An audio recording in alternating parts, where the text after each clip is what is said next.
안녕하세요. 이것이 안드로이드 저자 박성원입니다. 11장 액티비티 생명 주기에 대해서 강의하도록 하겠습니다.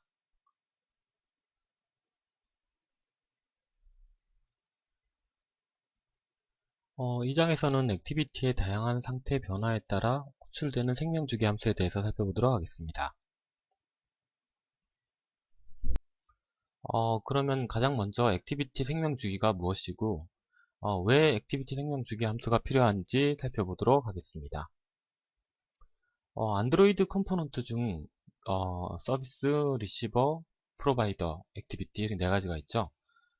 이 컴포넌트 중 액티비티는 내외부적으로 가장 간섭을 많이 받는 컴포넌트 중 하나입니다. 예를 들어 사용자가 액티비티, 그러니까 화면에서 어떤 작업을 하던 중에 사용자가 앱을 사용하던 중에 전화가 걸려오면 화면이 갑자기 바뀌기도 하죠. 전화가 걸려올 때 전화 대기화면, 그러니까 벨이 울릴 때 대기화면이 바뀌기도 하고요. 단말기를 가로에서 세로로 회전했을 때 화면의 크기가 이렇게 바뀌기 때문에 화면을 다시 그려주기도 하고요. 그러므로 개발자는 이 액티비티 상태의 변화에 따라 적절한 대비를 해야 되고 어떤 환경에서도 정상적으로 동작하도록 할 의무가 있죠. 그런데 이런 환경까지 개발자가 다 신경 쓴다라는 것은 굉장히 많은 부담이 돼요. 개인적으로도 이제 앱을 개발하면서 화면이 어떻게 바뀌고 단말기 상태가 어떻게 바뀌고 이런 거에 따라서 일일이 다 알고 있지 않기 때문에 거기에 대해서 미리 대비하는 거는 굉장히 많은 부담이죠. 그리고 알 수도 없고요. 그래서 이를 위해서 안드로이드는 복잡한 액티비티의 상태 변화를 몇 가지로 분류하고 있고요. 그 분류에 따라서 개발자가 거기에 그 변화에 따른 거 5가지만 적절하게 대체하면 돼요. 그리고 이렇게 5가지의 환경에 대해서 변경되는 그 환경을 대체할 수 있도록 편리한 몇 가지 함수를 제공하는데요. 바로 이게 액티비티 생명주기 함수예요. 따라서 개발자는 제공되는 함수 내에서 생명주기 함수 내에서 다양한 상태 변화를 대비할 수 있게 되는 거고요. 그래서 이렇게 생명주기 함수 자체가 복잡한 개념을 주기 위해서 만들어진 것은 아니고요. 단말기 상태 변화를 적절하게 대비하기 위해서 도와주고자 생긴 게 생명주기 함수가 되는 것이죠. 그러니까는 개발자는 이 생명주기 함수 내에서만 모든 처리를 하시면 돼요. 그리고 중요한 것 한 가지가 더 있는데요.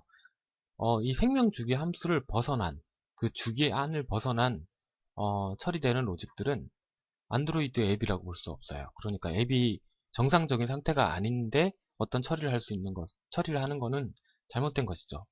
그 중에 미리 먼저 말씀을 드리자면 액티비티가 이제 그 앞에 설명을 드릴 거예요.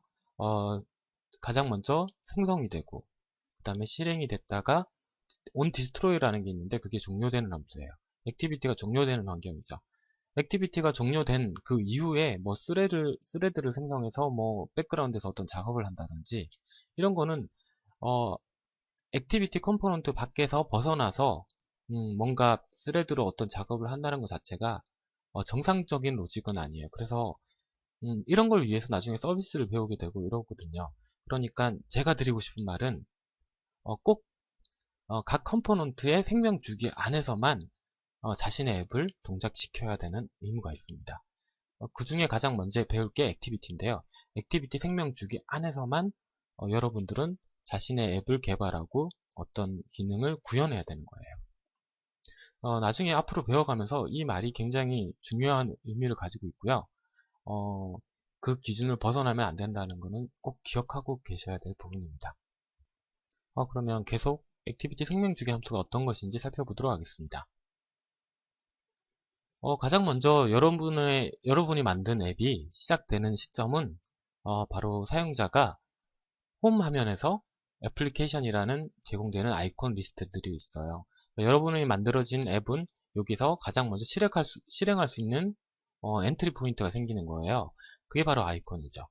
이 아이콘이 여러분이 만든 앱이라면 이렇게 누르시게 되면 액티비티가 바로 시작이 되게 되는 거예요. 거기서 가장 먼저 여러분이 만든 액티비티에 가장 먼저 실행되는 함수들이 있는데요. onCreate, onStart, onResume 이 이후에 여러분이 만든 앱을 이제 제어할 수 있게 되는 거예요. 예를 들어서 화면에 액티비티 화면에 버튼이 있다면 버튼을 누를 수가 있고요. 그 버튼을 통해서 뭐 어떤 리스너를 구현해서 뭐 여러 가지 또 다른 동작들을 할 수 있게 되는 거예요. 어쨌든 액티비티가 시작이 되면 이렇게 화면이 보이기까지 이런 생명주기 함수가 호출되고요. onCreate, onStart, onResume 호출되고 그 다음에 액티비티가 동작하게 되는 거죠. 여러분은 여기서 이제 어떤 사용자 인터랙션이 가능하게 되는 거고요. 자, 그 다음에 그 앱 액티비티가 실행되고 난 이후에 이전 키를 누르게 되면 생명주기가 또 호출이 되는데요. onPause, 그러니까 애플리케이션이 액티비티가 중단되고요. 그 다음에 onStop, 그러니까 액티비티가 멈추게 되고 그 다음에 onDestroy, 그러니까 액티비티가 소멸되는 거예요. 이렇게 되면 액티비티의 생명주기는 끝나고요. 이제 다시 그 뒤에 바로 이 액티비티가 떴던 이전에 홈 화면으로 돌아가게 되는 겁니다. 그리고 뭐 스탑된 상태에서 이렇게 바로 디스트로이로 빠지지 않고 이렇게 다시 액티비티가 시작되는 경우도 있어요. 이런 세세한 경우에 대해서는 제가 뒤에 계속 설명을 드리게 됩니다. 어쨌든 지금 액티비티가 시작하는 거는 크레이트를 시작으로 on destroy, 그러니까 액티비티가 생성되고 on destroy, 소멸되는 데까지가 여러분의 생명주기예요. 이 생명주기 밖에서 정확하게 말하면 이 생명주기가 호출되기 전에 그 다음에 on destroy, 그러니까 소멸되기 이후에 어떤 작업을 하시면 안 돼요. 그렇다라는 이후에 작업을 하신다거나 이전에 작업을 하신다라는 의미는 정상적인 안드로이드 액티비티가 아니에요. 그러니까 안드로이드가 그 앱이 동작 중이라고 생각하는 그 밖의 영역이게 되는 거죠. 그러면 먼저 그 액티비티의 생명주기 함수가 정말 어떻게 호출되는지 직접 한번 눈으로 확인해 보도록 할게요. 새로운 패키지를 생성하시고요. 가장 먼저 이제 메인 액티비티가 기본적으로 생성되어 있을 거예요. 메인 액티비티 자바에 생명주기 함수를 추가하게 되는데요. onCreate, onRestart, onStart, onResume, onPause, onStop, onDestroy 총 7가지죠. 7가지 함수들을 전부 다 오버라이드 하시고요. 제가 이제 추가 구현한 거는 onCreate는 기본적으로 무조건 최초 앱을 생성했을 때, 패키지를 생성했을 때 액티비티의 기본으로 들어가는 소스예요. 그러니까 가장 먼저 액티비티를 실행했을 때 호출되는 함수이기도 하죠. onCreate 말에서 느껴지듯이 액티비티가 생성될 때 최초에 한번 실행되는 함수이기도 합니다. 자, 거기에다가 각 생명주기 함수에다가 오버라이드 한 후 로그를 이렇게 출력해 나갈 거예요. 로그.2 뭐 좀 구분하기 편하기 위해서 로그의 타입을 조금씩 바꿔서 출력하고 있어요. 각 함수마다 evd, ii, de. 그러니까 onCreate의 짝은 onDestroy이기 때문에 이렇게 생명주기의 로그의 색깔을 좀 같이 하기 위해서 이렇게 같이 짝으로 묶어놨어요. 자, 이제 액티비티를 한번 실행을 해보시면 돼요. 예제는 구현이 끝났고요. 이제 액티비티를 한번 실행해 보겠습니다. 앞서 설명드린 것처럼 액티비티는 아이콘을 실행함으로써 첫 번째 액티비티, 가장 처음에 보여줘야 될 액티비티가 실행이 되고요. 그 다음에 로그를 확인하시면 되겠죠. DDMS에서 로그 캣에서 보시면 돼요.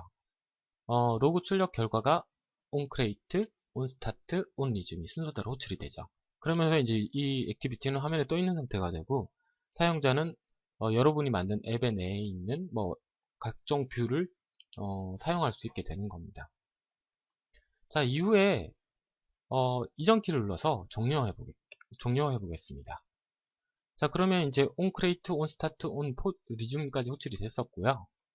이어서 이제 액티비티가 종료되기 때문에 onPause, onStop, onDestroy가 순서대로 호출되고 앱은 이전 화면으로 복귀되고 종료되게 되는 겁니다. 자, 이제 생명주기 함수가 호출되는 걸 직접 눈으로 확인했어요. 그러면 이 생명주기 함수를 이용해서 여러분이 앱의 상태 변화를 적절하게 대응하셔야 됩니다. 자, 액티비티 생명주기 함수를 이제 각 그 앱의 상태 변화를 알아보기 전에 팁을 한 가지 드리려고 해요. 이클립스에서 액티비티의 오버라이드 함수를 좀 더 쉽게 추가할 수 있는 방법이 있어요.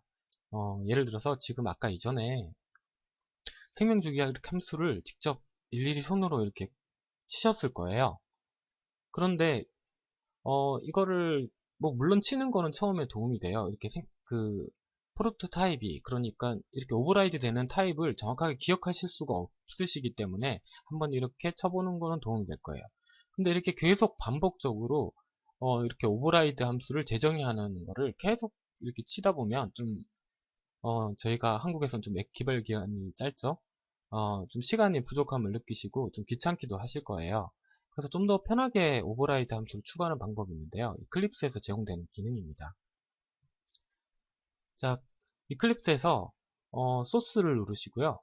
오버라이드 임플리먼트 메소드라는 이런 그 기능이 있어요. 이 메뉴를 선택하시면, 자, 근데 여기 이 메뉴를 선택하실 때 중요한 거는 오버라이드 하려는 함수 그러니까 클래스 내에서 커서를 두시고요. 이렇게 커서를 메인 액티비티 오버라이드 함수잖아요. 그러니까 액티비티 여기 갈로 시작하는 안에서 커서를 두시고 이 메뉴를 소스에서 선택하시는 거죠. 그러면 액티비티 내에 오버라이드 할 수 있는 함수가 쫙 표시가 돼요. 거기서 이렇게 그 오버라이드 하시고 싶은 거를 선택하시면 돼요. 체크박스로 이렇게 선택하시고요. 물론 스탑도 오버라이드 해야 되니까 쫙쫙쫙 선택을 하셔야 되겠죠. 그 다음에 OK를 누르시면 자동으로 이렇게 소스가 오버라이드 돼요. 그럼 여기 안에서 여러분은 소스를 추가하시면 되는 거고요. 되게 간단하죠. 앞으로 이렇게 생명주기 함수 말고도 뭐 뷰나 다른 여러 가지 클래스들을 상속받아서 오버라이드해서 쓰실 때 함수 정확하게 기억이 안 나시거나 프로토타입을 일일이 찾아서 입력하시기 불편하시기 때문에 많이 활용하시면 도움이 돼요. 꼭 이런 거는 좀 소스를 편리하게 개발할 수 있는 툴은 이렇게 기억해 두시는 게 좋습니다.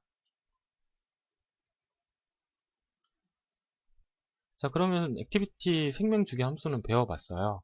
그렇다면 이 생명주기 함수를 어떻게 활용해야 될지 우선 액티비티가 어떤 상태로 많이 변하게 되는지 그 케이스를 전부 다 한번 살펴볼 필요성이 있어요.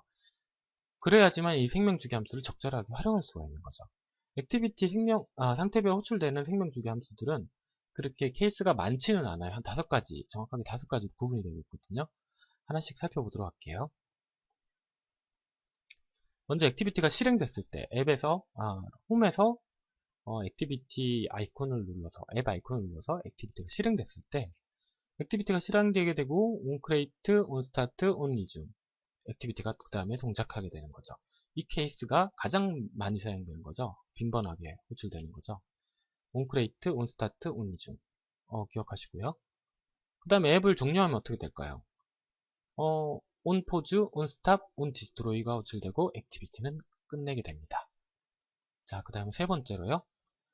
이렇게 액티비티가 실행되고 종료된다면 굉장히 심플하겠지만 이외에도 다양한 상태 변화가 있을 수가 있어요. 자, 액티비티가 동작 중일 때 액티비티가 갑자기 중단될 때가 있어요. 그리고 중단된 이후에 다시 앱으로 복귀할 때가 있거든요.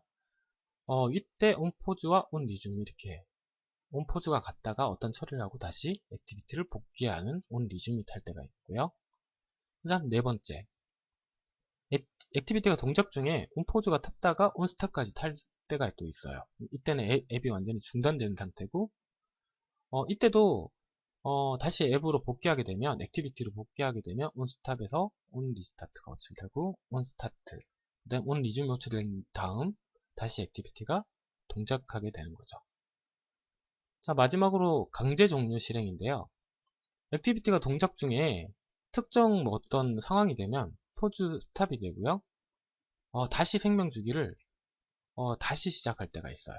그러니까 on pause, on stop이 되고 갑자기 끝나버리고 on create부터 다시 할 때가 있어요.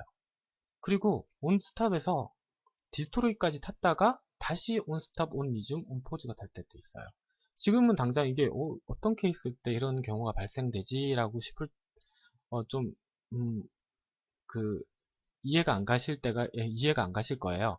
근데 각 케이스에 대해서 하나씩 제가 직접 예제를 통해서 알려드릴 거예요. 이 케이스는 굉장히 중요해요. 여러분이 기억해야 될 것은 5가지밖에 없다고 했고요. 이 케이스를 기억해 두시는 게 안드로이드를 아는 거예요. 안드로이드 앱을 만드시려면 안드로이드를 정확하게 아셔야 돼요. 자바를 잘한다고 안드로이드를 잘하는 건 아니에요.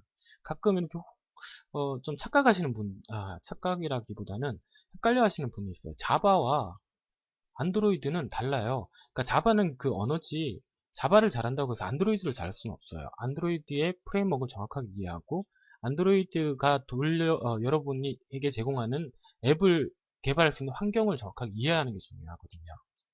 앞으로도 앱을 개발하면서 안드로이드 앱을 짜야지 자바를 짜시면 안 돼요. 그러려면 안드로이드에 대해서 정확하게 철학과 그런 이런 프레임워크의 절차를 정확하게 이해하셔야지만 안드로이드가 굉장히 여러분의 앱을 잘 돌려주는 게 되는 거죠. 결국은 프레임워크가 여러분의 앱을 가동시켜 주게 되는 거예요. 근데 안드로이드와 안 친하게 되면 안드로이드 프레임워크는 여러분의 앱을 굉장히 잘 돌리려고 하지만 계속 문제가 발생되고 해결하기가 굉장히 힘들어지는 거죠. 잔소리 같지만 정확하게 여러분은 안드로이드를 아셔야 돼요. 자바는 그 언어기 때문에 자연스럽게 알게 되지만 안드로이드 프레임워크 자체를 안드로이드를 모르시면 아무리 그 경력이 많은 개발자이더라도 한계에 계속 부딪히게 되는 거예요. 예, 그러면 앞으로도 계속 제가 관련된 내용은 계속 설명드리도록 하겠습니다. 우선 각 케이스에 대해서 하나씩 살펴보도록 할게요. 자, 가장 먼저 첫 번째 케이스, 실행과 종료예요. 두 가지를 한꺼번에 설명을 드릴 거예요. 실행과 종료 케이스가 어떤 경우인지. 이거는 아까 이전에서 이미 겪으셨어요. 액티비티를 실행하고, 액티비티가 실행된 다음에 onCreate, onStart, onResume 노출되고, 그 다음에 이제 로고는 이렇게 출력이 되죠. onCreate, onStart, onResume. 그 다음에 백키를 이용해서 이전으로 돌아가면 액티비티는 종료되죠. 그러면 액티비티가 이제 결국은 상태 변화가 onPause, onStop, onDestroy가 호출되면서 여러분의 액티비티는 끝나게 됩니다. 자, 이 케이스가 액티비티 실행과 종료 상태, 그러니까 두 가지 케이스를 설명드린 거예요. 그러면 여러분이 그 화면에 보여야 될 여러 가지 화면을 준비하기 위해서는 onCreate나 onStart, onResume 를 화면에 그려두고, 그러면 이제 액티비티가 동작 중일 때 여러분의 그 화면을 사용자와 인터랙션이 가능하게 되는 거예요. 버튼을 누른다거나 그게 가능하고, 그 다음에 이제 이전 키를 누를 때 이런 함수 내에서 뭔가 정리해줘야 될, 메모리에서 날려줘야 될 거나 여러 가지 소멸을 시켜줘야 될 객체들을 이 절차에 의해서 소멸시켜 주시면 됩니다. 여기는 거의 생성의 절차고요. 소멸의 절차를 구현해 주시면 되는 거고요. 간단하죠? 이 두 가지는 굉장히 간단해요. 자, 로그는 onPause, onStop, onDestroy가 호출되는 거 눈으로 확인하셨고요. 실행과 종료 이 상태에서 가장 중요한 함수는 바로 onCreate와 onDestroy입니다. 이 두 가지는 일단은 그 뒤후에서 설명을 드릴게요. 액티비티가 가장 먼저 생성이 되면 onCreate 함수가 호출이 되고요. 액티비티가 이제 사용할 수 없고 소멸이 되면 onDestroy 함수가 호출됩니다. 액티비티뿐만 아니에요. onCreate가 호출됐다라는 다른 그 여러 가지 클래스들이 나중에 배울 건데요. 이런 클래스들을 배우면 onCreate가 거의 대부분 있어요. onCreate 의미는 그 클래스 객체가 생성됐을 때 가장 먼저 호출되는 함수예요. 근데 재사용하거나 그 액티비티를 재사용하면 onCreate는 호출 안 돼요. 가장 최초에만 호출되는 함수가 onCreate입니다. 생성될 때. 소멸될 때도 마찬가지고요. 소멸될 때 단 한 가지 호출되는 게 onCreate예요. 그래서 이 두 가지는 짝을 이루어요. 생성과 소멸. onCreate 함수와 onDestroy 이거에 대해서 한번 좀 더 살펴볼게요. 이 두 가지는 짝을 이루고요.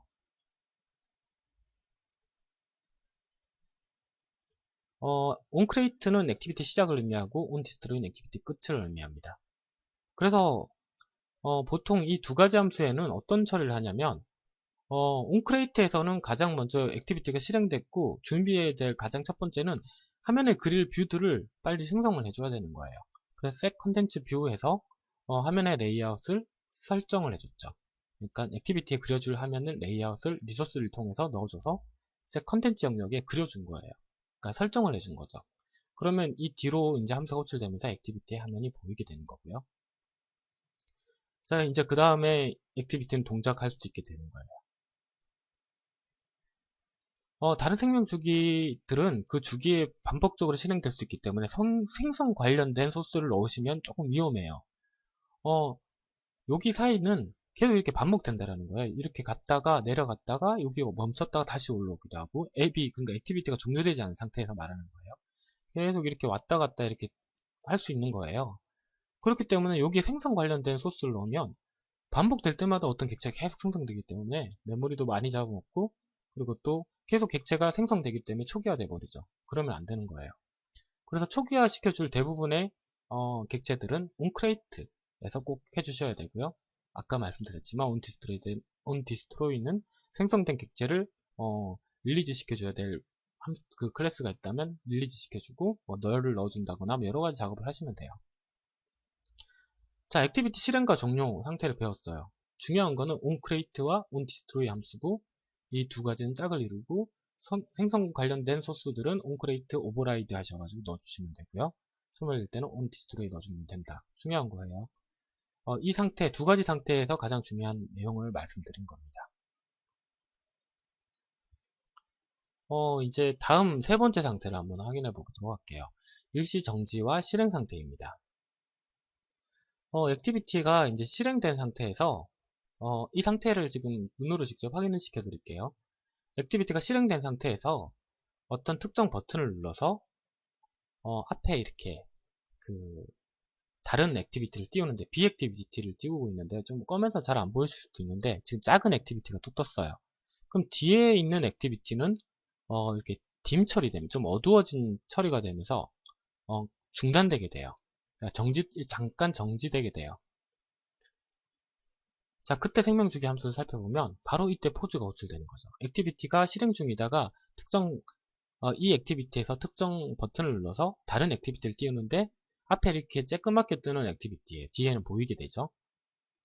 그러니까 이 액티비티는 완전히 가려지는 건 아니고 뒤에 이렇게 딤 처리되지만 보이고 있다는 게 중요합니다. 이렇게 보여지는 상태가 바로 on 포즈가 호출되고요.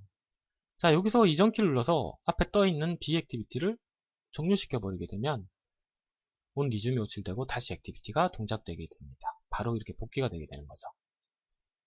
결국 이 액티비티는 종료되지 않는 상태에서 잠시 일시 정지가 됐다가 다시 실행이 될 수도 있는 거예요. 그때 이렇게 생명주기 함수가 짝을 이루는 함수가 호출이 되게 되고요. 자, 그러면 일시 정지와 재실행 상태를 직접 한번 확인해 보도록 할게요. 레이아웃에서 이 액티비티를 일단 만들어 봐야 되겠죠. B 액티비티. 자, 이 B 액티비티를 만들기 위해서는 레이아웃 리소스가 필요하고요. B 액티비티의 레이아웃 리소스는 구성은 이렇습니다. 리니어 레이아웃으로 수직으로 배치하고 있고 텍스트 뷰 간단하게 하나 추가해서 작은 B 액티비티라고 입력한 게 전부입니다. 자, B 액티비티에서 죄송합니다. B 액티비티 이제 소스를 하나 생성하시고요. 거기 안에서 B 액티비티의 레이아웃을 연결시켜주는 onCreate에서 셀 컨텐츠 뷰를 하시면 돼요. 자, 레이아웃 연결시켜줬죠. 자, 이제 그 B 액티비티도 컴포넌트이기 때문에 안드로이드 매니페스트에 정의해 주셔야 돼요. 그래야지 안드로이드 프레임워크가 여기 액티비티가 있다라는 걸 인지할 수 있게 되고 앱에서 특정 액티비티에서 이 액티비티를 호출을 요청했을 때 실행시켜 줄 수 있는 정보를 알고 있게 되는 거죠. 그래서 그 정보를 알고 실행해 달라고 하면 실행을 해주는 거예요. 자, 그래서 안드로이드 매니페스트 XML에 지금 추가한 B 액티비티를 추가했습니다. 여기서 중요한 게 테마인데요. 테마로 스타일 테마.다이얼로그라고 하면 이렇게 앞에 떠 있는 액티비티가 전체 화면을 잡지 않고 다이얼로그 형식으로 뜰 수도 있어요. 지금 다이얼로그 액티비티에 대해서는 아직 이전에서 설명드리지 않았어요. 앞에 이후 장에서 제가 설명드리도록 할 거예요. 일단 이렇게 띄울 수 있다라는 정도만 기억해 주시면 되겠네요. 자, 이제 그 메인 액티비티에서 버튼을 눌렀을 때 on클릭했을 때 스타트 액티비티하고 B 액티비티를 실행해 주면 됩니다. 스타트 액티비티 인텐트로 이제 B 액티비티를 실행하고 있죠. 이런 내용은 뒤에서 전부 다 이전에서 전부 다 가르쳐 드렸어요. 알려드렸어요. 자세한 설명을 생략하고요. 자, 이제 실행해 볼게요. Bactivity가 실행된 상태에서, 메인 액티비티가 실행된 상태에서 버튼을 누르고, Bactivity가 실행이 됐습니다. 이때 생명주기 함수를 잠깐 보면, 로그를 보시면 onPause가 호출됐죠. 자, 이어서 보겠습니다. 자, 이제 이전 키를 누르게 되면, 바로 onResume이 호출돼요. onResume이 호출되고, 액티비티는 이제 이전 원래대로 메인 액티비티로 복귀가 되게 되는 거죠. 그래서 onPause와 onResume이 이렇게 반복되면서 호출될 수가 있다라는 거. 자, 여기서 중요한 거는 onResume과 onPause예요. onPause, onResume은 이렇게 반복되면서 짝을 이루고 있는 거예요. 이 환경에서요. 자, 그렇다면 이 두 가지 함수를 어떻게 활용할 수가 있을까요? 지금 아까 제가 설명드린 이 환경만 이해하시면 될 것 같아요. onPause는 현재 액티비티가 다른 액티비티로 부분적으로 가려져서 방해받고 있는 상태예요. 그렇다면 onResume은 현재 액티비티가 이제 또 온전히 보이게 된 상태를 말하고요. onPause가 됐다는 거는 화면에 어떤 액티비티가 가려져서 방해를 받고 있고, onResume이 됐다라는 거는 이제 그 방해받는 거에서 벗어나서 화면이 온전히 보이고 있는 상태. 그 상태만 정확하게 이해하시면 그 오버라이드 두 가지 함수에서 어떤 걸 넣어야 될지 좀 감이 오실 거예요. 즉, 이 두 가지 함수는 화면에 조금이라도 방해가 받지 않아야 할 때, 혹은 방해를 받을 때, 그 작업을 잠시 중단하거나 다시 재개해주는 작업을 하시면 돼요. 예를 들어서, 이 화면에서 동영상을 이렇게 보고 있다고 쳐요. 그럼 동영상을 보고 있을 때, 갑자기 B액티비티가 떴어요. 그러면 어떻게 될까요? 동영상이 뒤에, 이 B액티비티를 통해서 보이지 않고 이렇게 가려져 있는 상태가 되잖아요. 그러면, 메인 액티비티가 방해를 받는 상태가 돼요. 그때 동영상을 계속 틀어주면 안 되겠죠. 잠시 중단시켜서 이 작업이 끝나고 복귀했을 때 다시 동영상을 보여줘야지 온전히 동영상을 다 보게 되는 거예요. 자, 이때 동영상을 온포즈일 때 잠시 포즈 시키고, 그 다음에 동영상 다시 백키를 눌러서 돌아가면 다시 리줌에서 동영상이 재생되고 있었다면 다시 플레이를 시켜주면 되는 거죠. 지금 제가 얘를 동영상으로 들었기 때문에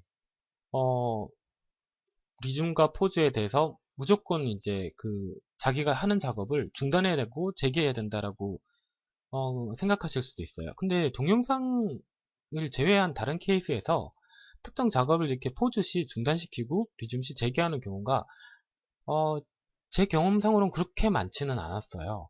그래서 특정한 환경에 이렇게 예외 처리를 할 수 있다는 것만 기억하시되, 대부분 앱에서 일반 화면에 그냥 보여주는 앱인데 뭔가 특별히 중단하거나 재개할 필요가 있는 케이스는 많지 않다는 거 기억해 두시면 좋겠어요. 이해하셨을 거라 생각하시고 다음으로 넘어가도록 하겠습니다. 이제 정지와 실행 상태인데요. 자, 어떤 케이스인지 잠깐 살펴볼게요. 메인 액티비티에서 버튼이 있어요. B액티비티 실행이라는 버튼이 있어요.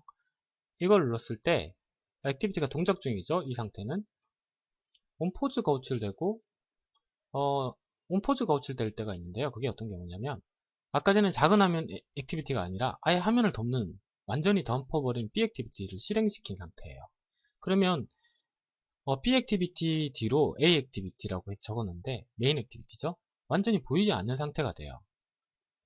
그러니까 아예 전체적으로 방해를 받는 상태죠. 이때 온스탑이 호출됩니다. 자, 그 다음에 백키를 눌러서 다시 이전 화면으로 돌아가려고 할 때 바로 온 리스타트, 온 스탑, 온 스타트, 온 리즘이 호출되고 액티비티가 동작하게 되는 겁니다. 화면은 이렇게 바뀌죠. 이전과 좀 구별이 되시나요? 정지, 일시정지 차이.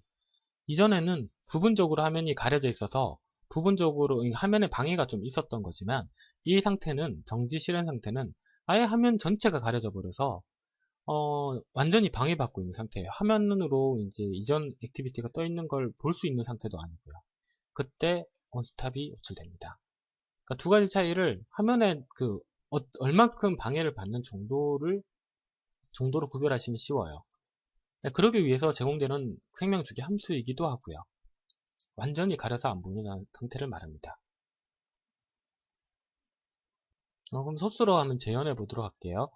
아까 전에 B액티비티를 테마를 아예 없애버리시면 다이얼로그 형식으로 안 뜨고 전체 화면으로 떠요. 그래서 이렇게 제거하시고 이렇게 실행해 보시면 로그를 한번 볼게요. B액티비티 실행을 누르고 완전히 화면을 가렸습니다. 그때 온포즈 온스탑까지 호출이 되죠. 자, 그 다음 이전 키를 누르면 다시 복귀되게 되고 온 리스타트, 온 스타트, 온 리즘이 호출됩니다. 하면은 다시 복귀되고요. 정지와 재실행 상태를 아까 제가 예제로 직접 보여드린 케이스 말고 다른 케이스도 많아요. 좀 더 좀 더 알려드리도록 할게요. 지금 메인 액티비티가 실행된 상태에서 전원키를 누르거나 아니면 일정 시간 동안 그냥 가만히 화면을 아무 그 인터랙션, 그러니까 화면 터치 없이 화면에 두게 되면 화면이 이렇게 스크린 오프가 되죠. 화면이 꺼지게 되는 거예요. 그러면 이 상태가 어떻게 됐어요? 지금 현재 액티비티가 보이지 않고 완전히 방해를 받고 있는 상태가 되는 거죠. 자, 그때 다시 전원키를 눌러서 락 스크린 잠금 화면이 나오고 락 스크린을 해제하면 다시 원래대로 액티비티가 복원이 되게 되는 거예요. 복귀가 되는 게 되는 거죠. 자, 이때도 이 상태에 꺼졌을 때 상태가 가려졌을 때 바로 이전에 제가 설명드렸던 온 포즈, 온 스탑까지 호출이 되고요. 다시 켜졌을 때 온 리스타트, 온 스타트, 온 리즘이 호출되게 되는 거예요. 똑같은 화면이 가려졌다 보였다 하는 거는 똑같아요. 자, 또 있는데요. 홈키를 눌러서 이렇게 홈 화면으로 복귀할 수도 있어요. 그러면 지금 아까 그 메인 액티비티가 아예 또 안 보이게 되고 홈으로 전환이 돼 버리는 거죠. 그리고 이제 다시 홈에서 앱 아이콘을 누르거나 아니면 홈키를 길게 눌러서 아니면 최근 액티비티 보기, 최근 앱 리스트 보기 화면인데요. 홈키를 길게 누르면 이렇게 리스트가 떠요. 거기서 최근 실행시킨 앱을 선택하게 되면 다시 이 액티비티로 복귀하게 되는데요. 이때도 이 상태, 안 보이는 상태가 온 포즈, 온 리즘까지 호출되고요. 아니요. 온 포즈, 온 스탑까지 호출되게 되고요. 다시 앱이 복귀될 때는 온 리스타트, 온 스타트, 온 리즘까지 호출되고 앱이 복귀가 되게 되는 겁니다.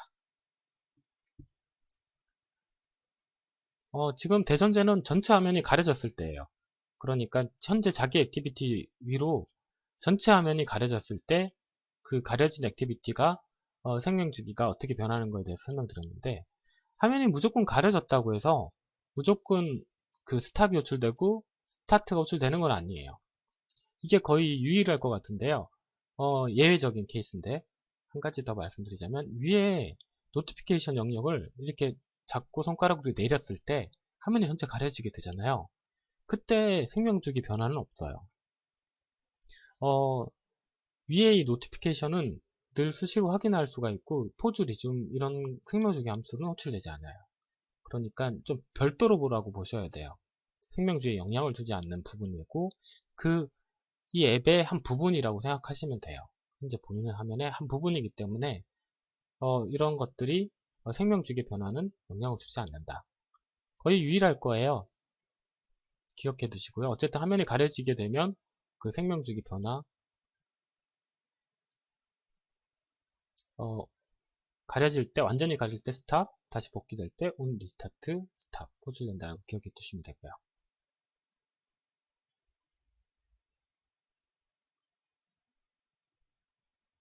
자, 온 스타트와 온 스탑 이렇게 생명주기 제가 살펴봤는데요.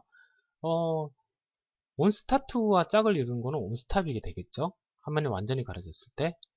그런데 어떨 때 활용이 되는지 좀 배워야 될 필요성이 있어요. 그래야지 정확하게 어떤 상황일 때 활용하게 되는 거니까요.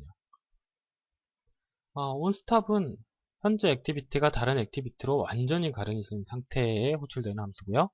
온스타트는 현재 액티비티가 온전히 보이게 된 상태가 되었을 때 호출되는 함수입니다. 따라서 온스탑이 호출되면 더 이상 사용자에게 액티비티를 볼 수가 없어요. 그래서 그리는 작업이 있다면 그러니까 눈으로 확인하는 거와 연관이 되어 있는 거죠. 그러니까 눈으로 확인해야 될 어떤 그리는 과정이 필요한 거는 당연히 그 작업을 중단해야 되고요. 온스타트가 호출되면 중단된 작업을 다시 재개하면 돼요. 자, 그런데 중간에 하나가 더 붙죠. 온 리스타트라는 게. 온 리스타트가 왜 필요한지 한번 살펴보면 온 스타트를 보시면 돼요. 온 스타트 자신은 온 재시작됐는지 아니면 온크레이트에서부터 최초 시작될 때 스타트가 됐는지 알 수가 없어요.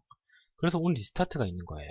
온 리스타트는 갑자기 액티비티가 스탑되고 재시작되는 것을 유일하게 알 수 있는 경로죠. 이런 구분을 위해서 필요할 때 쓰시면 돼요. 그래서 온 리스타트가 호출됐다는 것은 한번 스탑이 됐다라는 것을 보장하기 때문에 다시 재개시켜줘야 될 작업들을 어떤 그런 작업들을 넣어주시면 되는 거죠. 근데 그렇게 많이 사용되지는 않아요. 많이 사용되지는 않고 거의 온 스타트와 온 스탑을 짝으로 이뤄서 사용하는 경우가 더 많습니다. 어쨌든 이 케이스를 보시고 제가 어떤 케이스다를 전부 다 알려드리지 못해요. 앱을 구현하다 보면 여러 가지 많은 상황이 생기기 때문이죠. 이제 마지막으로 강제 종료와 다시 재실행되는 상태를 살펴보도록 할게요. 자, 액티비티가 실행된 상태예요. 거기서 화면을 가로로 회전하게 될 때 액티비티가 동작 중이고요. 물론 이 상태는 이때 바로 온 포즈, 온 스탑, 온 디스트레이가 호출되고 다시 한 바퀴 돌아요. 온 크레이트, 온 스타트, 온 리즘까지 호출이 되고 다시 액티비티가 실행이 되게 되는 거예요. 그리고 이제 화면은 이렇게 바뀌게 되는 거죠. 다시 한번 살펴볼게요. 화면을 이렇게 가로로 회전하게 되면 화면이 넓어지고 회전하게 돼요. 그러면 온 액티비티가 동작 중에 화면을 회전하게 되면 온 포즈, 온 스탑, 온 디스트로이까지 호출되고 다시 온 크레이트부터 시작해서 온 스타트, 온 리즘, 액티비티가 동작. 온 크레이트가 불렸어요. 온 디스트로이가 불렸고 액티비티는 소멸됐어요. 다시 그리고 액티비티가 소멸됐던 액티비티가 재실행을 하게 돼요. 온 크레이트라고. 이게 굉장히 중요해요. 원크레이트에서 액티비티가 뭐 포즈되고 이런 상태가 아니에요. 액티비티가 완전히 죽어버렸다가 다시 살아나는 거예요. 왜 그럴까요?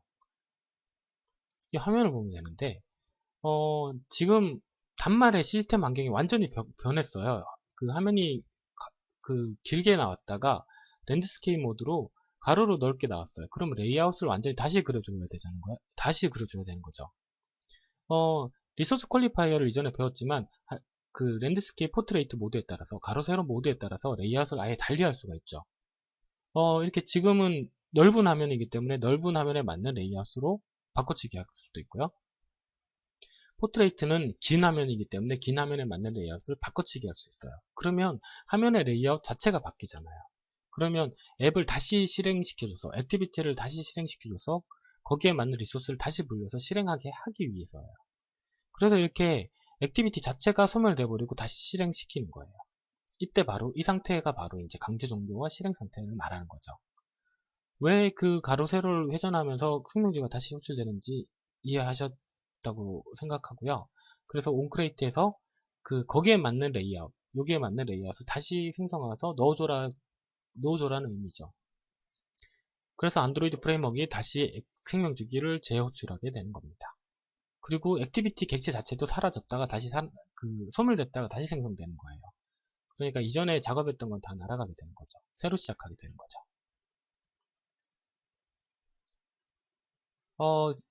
좀 더 이해하기 쉽게 왜 다시 시작하는 이유에 대해서 직접 그 그림으로 다시 설명을 드릴게요. 자, 이런 이제 화면이 있어요. 랜드스케이프 모드고요. 넓으니까 옆에 그 리스트를 구성하고 오른쪽에 여기에 대한 사진을 넣고 있어요. 자, 화면을 가로로 해서 세로로 회전하면 화면이 좁기 때문에 이미지를 보여줄 이렇게 크게 보여주는 것보다 앞에 이렇게 아이콘으로 보여주게 되고 수직으로 리스트를 나열하고 있어요. 완전히 레이아웃이 틀려졌죠. 이때 어떻게 해야 될까요? 레이아웃 리소스에서 랜드, 리소스 퀄리파이어를 이용하는 거예요. 레이아웃 랜드. 그래서 랜드 모드일 때 요거 레이아웃을 넣어주고요. 그 다음에 포트레이트일 때는 포트레이트 긴 화면의 레이아웃을 여기다 넣어요. 레이아웃이 서로 틀리기 때문에 각각이 거기에 맞는 레이아웃을 리소스에 이렇게 넣어주면 되는 거죠. 자, 직접 예제를 한번 만들어서 실행해 볼게요. 지금 예제는 세로 전용 화면에서는 위에 에디트 텍스트를 하나 두고 수직으로 배치되는 리니어 레이아웃이에요. 밑에 저장 버튼을 두고 있고요. 가로 전용 화면에서는 화면이 넓기 때문에 굳이 이렇게 그러니까 높이는 작잖아요. 높이는 작은데 높이를 낭비하지 말고 버튼을 우측에다 뒀어요. 자, 레이아웃 리소스를 이렇게 두 개를 구성을 했고요. 이 레이아웃의 리소스는 뭐 아까 말씀드렸다시피 리니어 레이아웃으로 수직으로 에디트 텍스트와 버튼을 나열하고 있고요. 그 다음에 랜드에서는 수직으로 하는 레이아웃을 하나 만들었어요.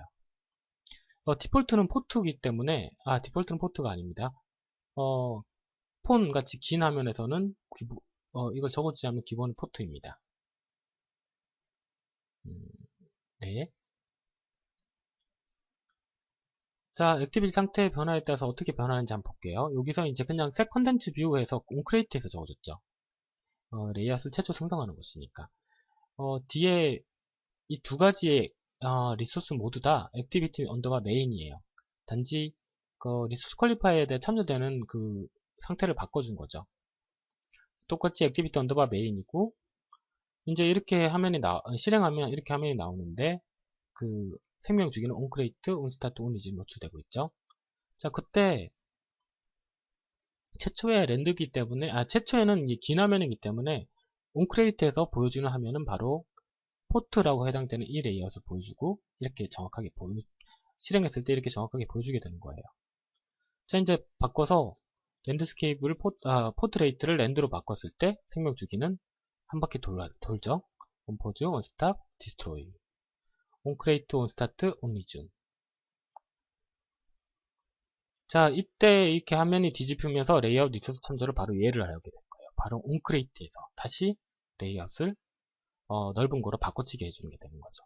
그래서 생명주기가 왜 onCreate에서 이렇게 호출되고 왜 생명주기가 다시 시작하는지 이해하셨죠? onCreate에서 다시 너희가 필요한 리소스를 다시 참조시켜라 라는 의미죠. 그래서 랜드와 포트레이트 변화에 따라서 생명주기를 다시 시작하는 거고 이 상태가 바로 액티비티 강제 종료와 재실행 상태를 말합니다. 자, 그 에뮬레이트에서 랜드와 포트를 전환할 때 컨트롤 플러스 F11번을 누르면 돼요. 테스트 할 때 참조하시면 좋겠네요. 이건 팁인데요. 랜드 포트의 변화에 따라서 액티비티가 완전 생명주기를 다시 시작하는데 그럴 필요가 없는 경우도 있어요. 그냥 보이던 화면이 그냥 랜드만 변하고 포트만 변하면서 그냥 화면만 넓어지길 원할 때가 있을 거예요.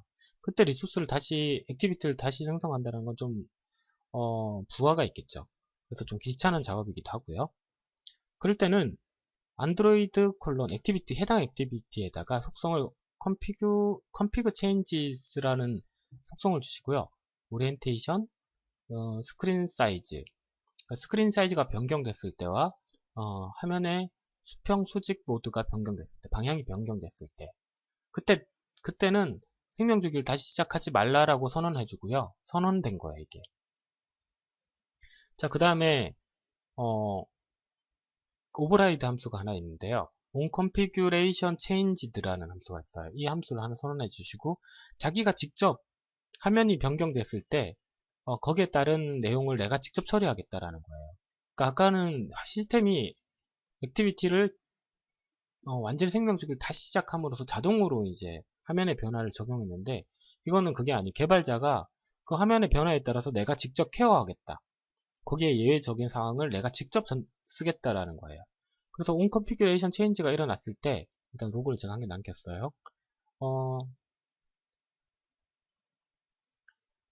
set 컨텐츠 뷰를 다시 해가지고 리소스를 다시 읽었어요. 그러면 아까 전에 그 시스템이 onCreate부터 탔던 거의 코드가 그대로 다시 여기 onConfiguration change에서 녹아내린 거죠. 그러니까 직접 개발자가 화면 변경을 직접 제어하는 거예요. 자, 이렇게 했을 때 똑같이 onConfiguration 화면이 이제 랜드 포트로 바뀌었을 때 포트 랜드로 바뀌었을 때 onConfiguration change 함수가 호출되고 개발자가 직접 그 레이아웃을 onCreate 새 컨텐츠 뷰를 해준 거죠. 자, 이거의 장점은 액티비티가 재시작을 하지 않았어요. 그냥 리즘에서 생명주기 변화는 없어요. 그래서 액티비티 내에 구현됐던 각종 객체들, 생성됐던 객체들은 그대로 유지하게 되는 거죠. 액티비티 객체가 사라졌다 다시 시작하는 거는 좀 부담이에요, 개발자한테는. 왜냐면 그 액티비티에 onCreate나 뭐 onStart, onResume이 호출됐지만 액티비티 소스 안에서 적어줬던 각종 멤버 분수나 이런 것들이 다 초기화돼 버리기 때문에 객체가 당연히 액티비티 객체가 사라졌으니까요. 그렇기 때문에 그걸 다시 복원해주는 과정이 굉장히 귀찮아요. 그래서 이렇게 많은 개발자들이 onConfiguration change를 이용해요. 물론 여기에 아무것도 써주지 않으면 onConfiguration change라고 이렇게 직접 제어하겠다라는 걸 안 써주고 여기다 구현을 아무것도 안 하면 그냥 화면만 이 화면에서 그냥 쭉 늘어나는 거죠. 이렇게 레이아웃을 바뀌지 않았으니까 뭐 그렇게 자연스럽게 보이기도 해요. 자, 그러면 지금 액티비티가 완전히 종료되고 재실행되는 상태를 배워봤어요. 그게 이렇게 재실행되는 이유는 단말기 시스템 환경 상태가 변했기 때문이에요. 그러면 지금 제가 알려드렸던 건 두 가지거든요. 화면이 포트에서 랜드에서 포트로 바뀌었을 때, 그 시스템 환경이 변했을 때의 상황을 설명드린 거예요. 그거 이외에도 여러 가지 시스템 상태가 바뀔 수가 있는데요. 어떤 것들이 있는지 제가 한번 살펴보도록 하겠습니다. 아까 말씀드렸던 오리엔테이션이 바로 가로 세로 회전하는 경우에 속성값에 해당돼요. 따라서 이걸 제가 직접 제어하고 싶다면 아까 이전에서 배웠던 이렇게 액티베이트에다 onConfiguration config changes라고 해서 여기다 오리엔테이션을 적어주면 액티비티는 재시작되지 않고 제가 직접 onConfiguration change에 대해서 제어할 수 있게 되는 거죠. 자, 그 다음에 하나가 더 있는데 스크린 사이즈가 바뀌었다라는 속성이에요. 근데 화면이 바뀌게 되면 스크린 사이즈도 가로에서 세로가 서로 다 바뀌어요. 그렇기 때문에 두 개를 같이 적어 주셔야 돼요. 만약 그 화면 회전에 대한 경우를 적어 주시려면 스크린 사이즈 꼭 적어 주셔야 되고, 근데 예전에는 API 13부터 이렇게 됐는데요. 12까지는 오리엔테이션만 적어주면 됐었어요. 근데 13부터 오리엔테이션이 바뀌면 스크린 사이즈도 바뀌기 때문에 두 가지를 같이 적어주게 된 거죠. 그 다음에는 키보드 히든인데요. 이거는 어떤 거냐면 단말기 내에 하드웨어 키보드가 이렇게 꺼냈다 뺐다 할 수 있는 단말기가 있어요. 그런 단말기에서 만약에 하드웨어 키보드를 이렇게 꺼내게 되면 뭐 슬라이딩식으로 이렇게 딱 꺼내게 되면 단말기 상황이 변경되기 때문에 바로 다시 액티비티를 재실행시켜주게 되는 거죠. 자, 요 세 가지는 빈번하게 일어날 수가 있어요.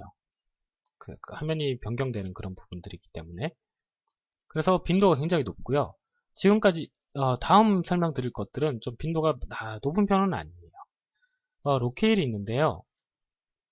단말기에 설정되는 사용 언어를 변경했을 때, 그러니까 한국어에서 영어로 바꾸거나 아니면 뭐 일본어, 중국어로 바뀔 때 다시 액티비티를 재실행시켜줘서 액티비티 내에 있는 텍스트의 글자를 국가 언어를 바꿔주게 되는 거죠. 그래서 필요한 거예요. 로케일이라고 있어요. 근데 단말기 언어는 그 직접 홈키 눌러서 다시 단말기 세팅에 들어가서 키보드 단말 언어를 변경해주고 다시 돌아와야 되는 그런 과정이 있기 때문에 그렇게 빈번하게 사용되지는 않아요. 그리고 한국 사람이 한국어를 보다가 갑자기 단말기 언어를 변경하는 경우는 많지가 않잖아요. 그래서 빈도는 좀 낮은 편이죠. 그 다음에 비슷한 거가 한 개 더 있죠. 폰트 스케일, 그러니까 글자 크기를 변경했을 때 또 다시 실행이 되고요. 자, 그 다음엔 거의 그 빈도가 낮은 것들인데요.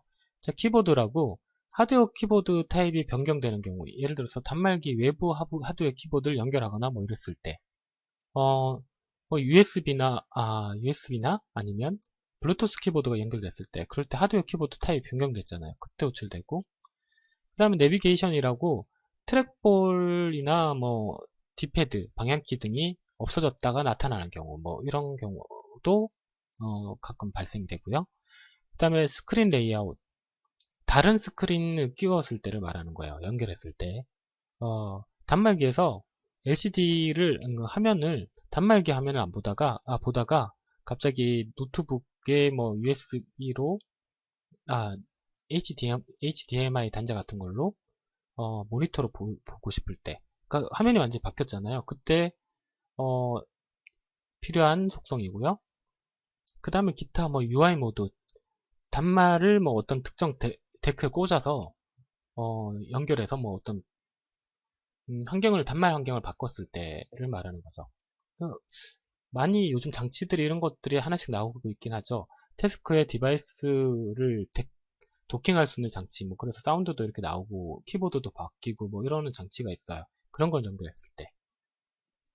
그 다음에 단말기 해상 도중 짧은 축 너비가 변경됐을 때인데 API 13부터 지원이 돼요. 짧은 축이라는 거는 뭐냐면 화면이 보통 길쭉하거나 넓거나 그렇잖아요. 근데 길쭉하거나 넓거나 했을 때 둘 중에 짧은 축이 변경되는 경우가 있어요. 저도 이게 변경되는 경우는 많이 겪어보지 못했는데, 이런 경우에도 단말 시스템 환경이 변경된 경우에 해당되고요. 일단 터치 스크린. 지금부터는 그냥 간단하게 설명을 하고 넘어갈게요. 이게 예전에 알려드린 것 중에, 리소스 퀄리파이어의 각 시스템 환경이 변한 속성들에 해당되는 거거든요. 그 다음에 MCC가 변경됐을 때, 터치 스크린 변경됐을 때, MNC가 변경됐을 때, 거의 뭐 사용되지 않는 경우에 이때는 빈도가 굉장히 낮은 거죠. UCM을 바꾸지 않는 이상 MCC, MNC는 바뀌지 않으니까요. 여기까지가 단말기 시스템 환경 설정에 따라서 액티비티가 재실행되는 상태를 말하는데요. 정리하자면 이런 속성들을 이제 on configuration change 다시 돌아갈게요. 여기다가 적어주면 앱은 액티비티는 다시 재실행되지 않게 할 수 있어요. 그 대신 전부 다 on configuration change에 대해서 직접 제어를 하시면 되고요. 자, 느껴지셨겠지만 이런 속성 값들은 전부 다 리소스 퀄리파이어에 의해서 리소스가 변경될 경우가 대부분이에요. 이 리소스 퀄리파이어의 속성 값 중에 하나이기도 하죠, 전부 다. 리소스 편에서 충분히 설명을 드렸기 때문에 넘어가도록 할게요. 이거는 아까 제가 설명을 드렸어요. 오리엔테이션과 스크린 사이즈를 같이 적어줘야 되는 이유에 대해서 13부터 추가됐습니다. 예전에 오리엔테이션만 적어주면 됐었어요. 지금까지 앱이 강조 종료되고 재실행되는 상태를 살펴봤어요. 그런데 좀 특이한 경우가 한 케이스가 돼 있어요. 그러니까 앱이 강제 종료되고 재실행 상태가 하나가 되어 있는데요. 그거를 한번 살펴보도록 하겠습니다. 자, 액티비티가 동작 중에 온포즈, 온스탑이 호출되고요. 갑자기 앱이 죽어버릴 때가 있어요. 그러니까 프로세스 자체가 죽어버리는 경우예요. 그리고 다시 온크레이트부터 온스타트, 온리즘이 호출되고 액티비티가 동작 중일 수가 있고요. 자, 여기서 온디스트로이가 호출되지 않았죠. 그 말은 온스탑에서 온디스트로이가 호출될 수 없는 상태가 된 것을 말하는 거예요. 바로 앱의 프로세스가 강제로 죽어버릴 때를 말하거든요. 여기서 액티비티 뿐만 아니라 앱 자체가 죽어버린 거예요. 여기는. 그래서 온디스트로이는 절대로 호출될 수가 없죠. 이미 앱이 프로세스가 종료됐다는 건 모든 메모리가 다 사라졌고 액티비티 객체 자체도 소멸돼 버린 거예요. 그래서 온디스트로이는 호출될 수가 당연히 없는 거죠. 그래서 어떤 특정 케이스가 되면 다시 이 앱을 죽였던 앱을 다시 살리게 되는데요. 그때는 onCreate, onStart, onResume 호출되고 액티비티가 다시 동작되게 하는 경우가 있어요. 자, 이때가 어느 상태를 말하냐면요. 안드로이드 시스템은 앱 프로세스 상태를 포그라운드와 백그라운드 두 가지 상태로 구분하고 시스템 메모리가 부족해지면 백그라운드 상태의 앱 프로세스를 강제로 죽여버려요. 그래서 앱의 메모리를 확보하는 거죠. 시스템의 메모리를 확보하는 거죠. 자, 여기서 두 가지 상태가 말씀드렸어요. 포그라운드는 앱의 액티비티가 화면에 완전히 보이는 상태를 말하고요. 백그라운드 상태는 다른 앱의 액티비티가 완전히 가려서 보이지 않는 상태를 말해요. 이때 보이지 않는 상태가 되면 안드로이드 프레임워크는 시스템의 메모리가 부족했을 때 그렇게 보이지 않는 앱은 강제로 프로세스 자체를 죽여버리는 경우가 있어요. 그게 바로 시스템 메모리를 확보하기 위해서라고 말씀드렸죠. 바로 이 케이스 때 이 생명주기가 이렇게 동작을 하는 거예요. 뭔가 굉장히 복잡한 것 같은데 어쨌든 다시 시작하는 거거든요. 제가 그 상태를 다시 한번 정확하게 정리해 드릴게요. 포그라운드 앱과 백그라운드 앱 상태를 먼저 확인을 봐야지 이해가 될 거예요. 포그라운드와 백그라운드 앱 프로세스 상태를 직접 한번 확인해 볼 건데요. 앱 프로세스 상태를 확인하기 위해서는 ADB를 사용할 수 있어요. 안드로이드 디버그 브릿지라고 하는데요. ADB 툴을 통해서 단말기 상태를 디버깅할 수가 있어요. ADB EXE라는 이 툴은 안드로이드 SDK 폴더 안에 플랫폼-폼스 안에 툴스 안에 ADB EX가 존재합니다. 이걸 이용할 거예요. 자, 그리고 ADB EXE는 adb.shell adb 띄우고 shell 띄우고 덤프시스 띄우고 액티비티 띄우고 -p 그러니까 액티비티의 상태를 프로세스 상태를 확인하는 거예요. 이런 명령을 주시고 이렇게 하면 굉장히 파일이 내용이 많이 나오거든요. 그래서 텍스트 파일로 저장하기 위해서 꺽쇠를 하시고 텍스트 파일 적어주시면 이 텍스트 파일로 저장이 돼요. 이 결과가. 이런 그 실행 명령어가 어렵겠지만 지금 제가 알려드릴 때 하나하나씩 배워놔 두시면 굉장히 그 안드로이드를 디버깅할 수 있는 강력한 개발자가 되실 거예요. 자, 먼저 cmd 해가지고 커맨드 창을 하나 띄워놓는 거예요. 커맨드 창을 띄워놓고 이렇게 adb shell 덤프시스 액티비티 -p라고 하시면 지금 안드로이드에서 돌아가는 각종 앱의 프로세스 상태가 나와요.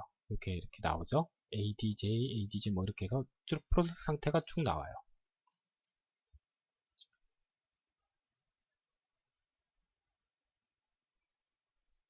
프로세스 상태가 나왔고요. 자, 그 내용을 자세하게 텍스트 파일을 열어서 살펴보시면 잠깐 여기 뒤에서는 텍스트 파일로 제가 저장을 안 했죠. 그 adb shell 덤프시스 내용하면 이렇게 내용이 많기 때문에 텍스트 파일로 아까 이렇게 저장을 하게 되면 그리고 이 파일을 열어보게 되면 상태가 나오는데 지금 여기 중간에 F와 B가 있어요. 이게 F가 포그라운드 상태의 앱을 말하고요. B가 백그라운드 상태를 말하는 거예요.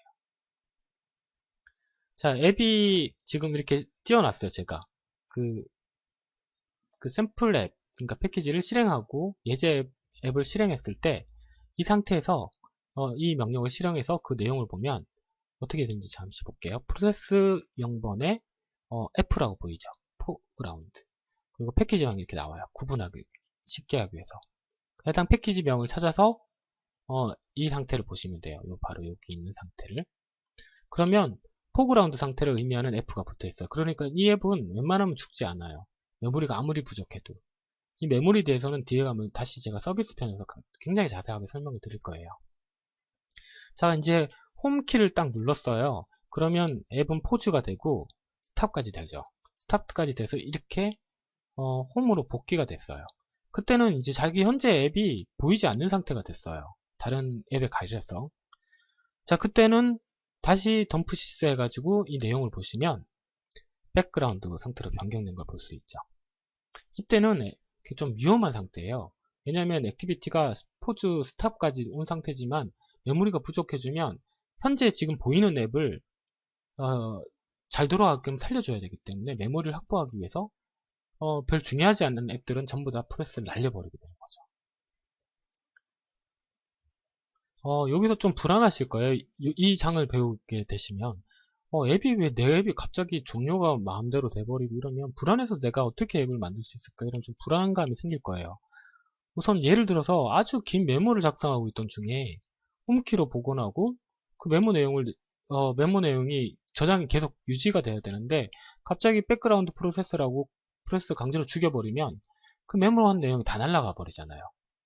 잠깐 그 상황을 한번 예를 들어보면 제가 이렇게 메모는 아닌데 어떤 글을 이렇게 남기고 있었어요.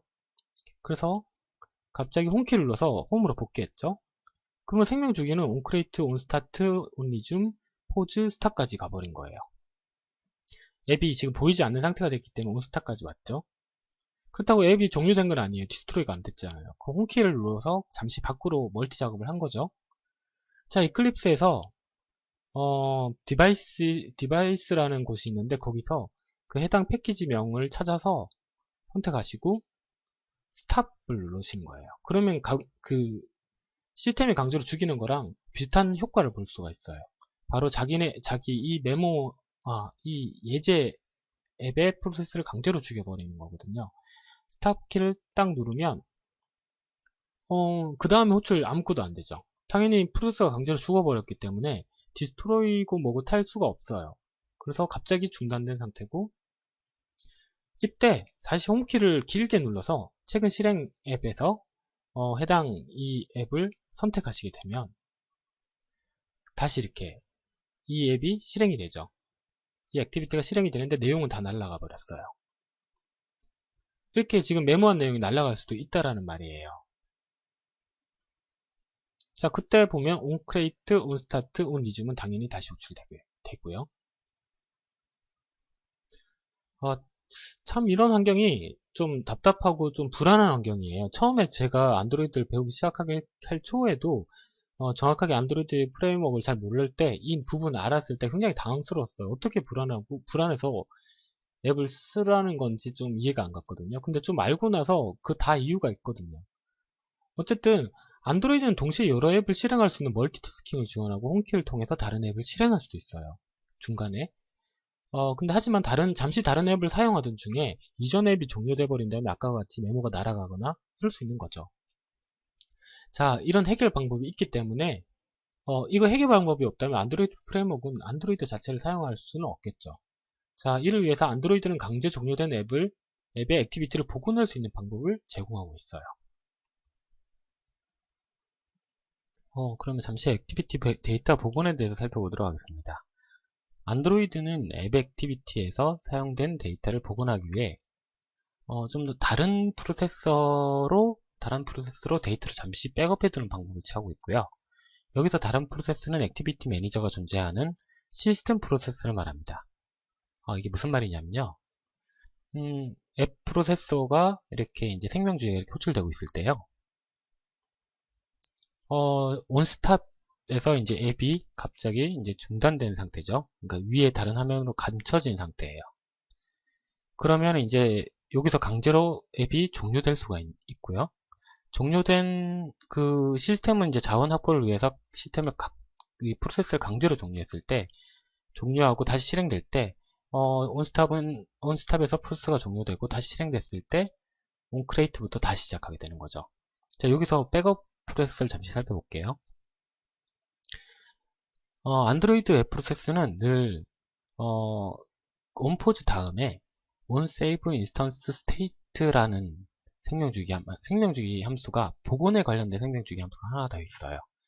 이 함수가 호출되고요. 여기서 특정 데이터를 잠시 백업해두는 그런 방법을 사용하면 되고요. 근데 어떻게 백업을 해두냐면 시스템 프로세스가 이렇게 있어요. 시스템 프로세스는 늘 돌아가고 있고요. 이 onSave instance state라는 함수 내에서 백업할 데이터를 시스템 프로세스로 잠시 저장을 해두는 거죠.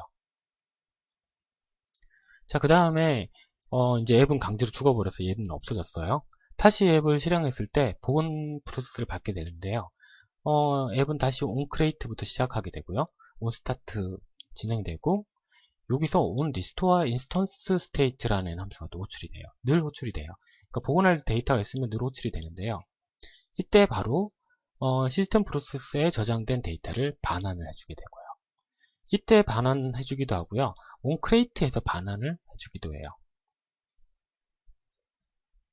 자, 그러면 지금 좀 추상적으로 그려져 있을 거예요.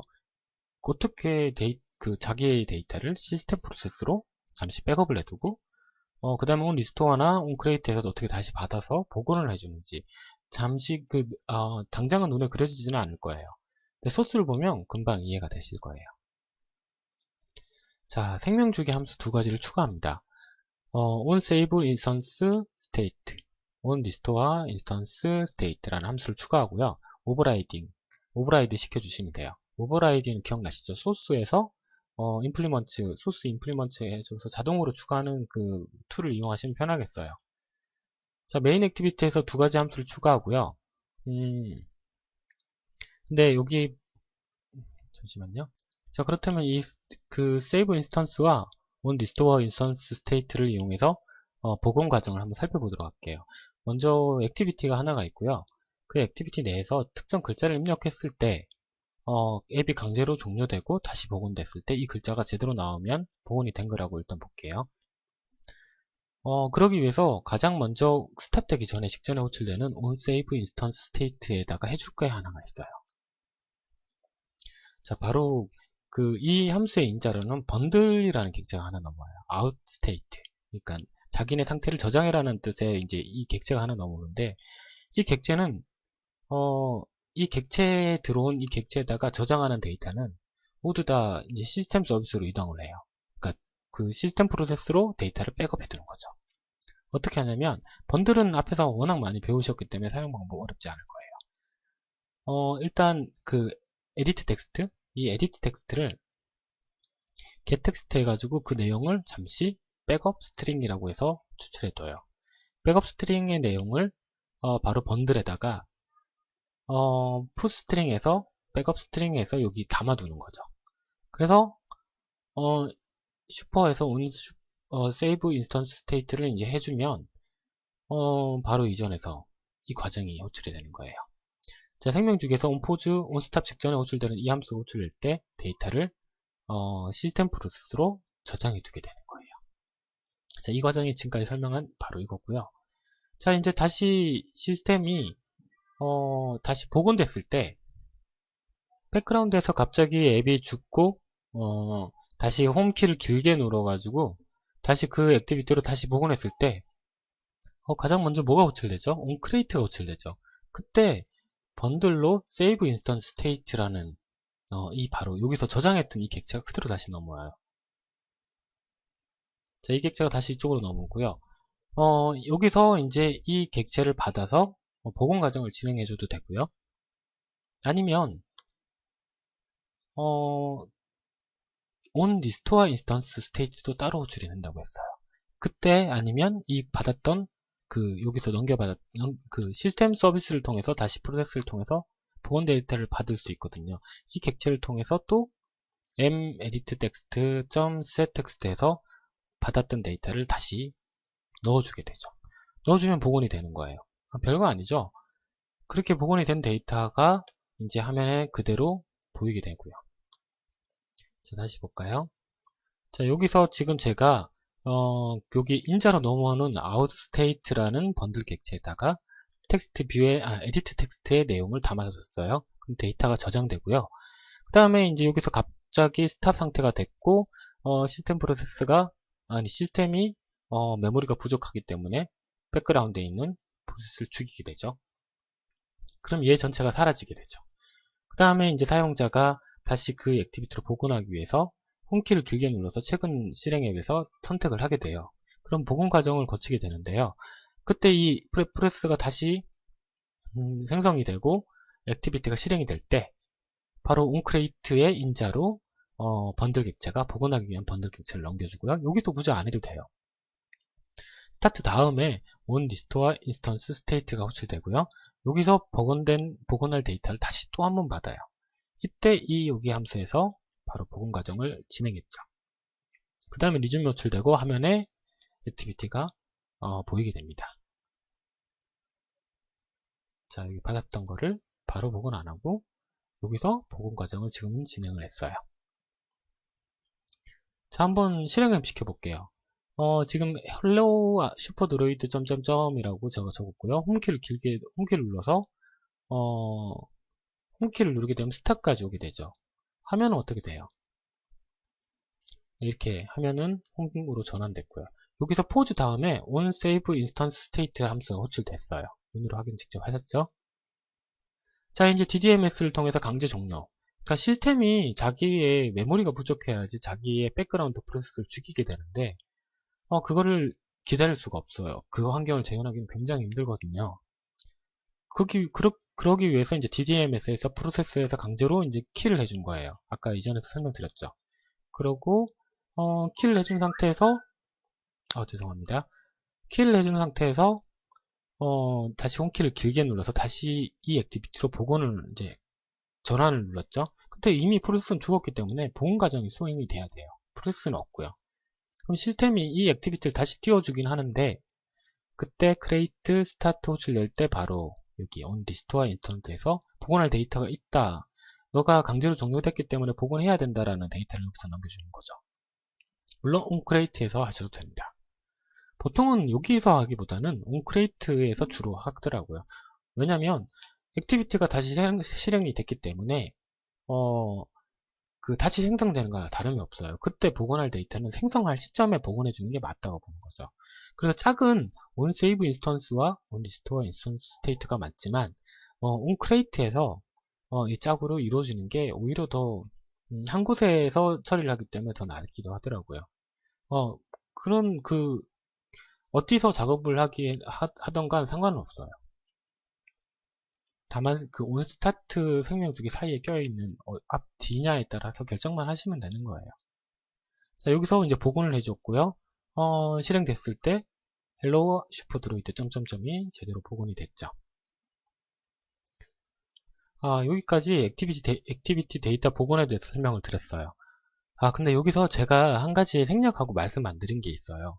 뷰가 있는데요.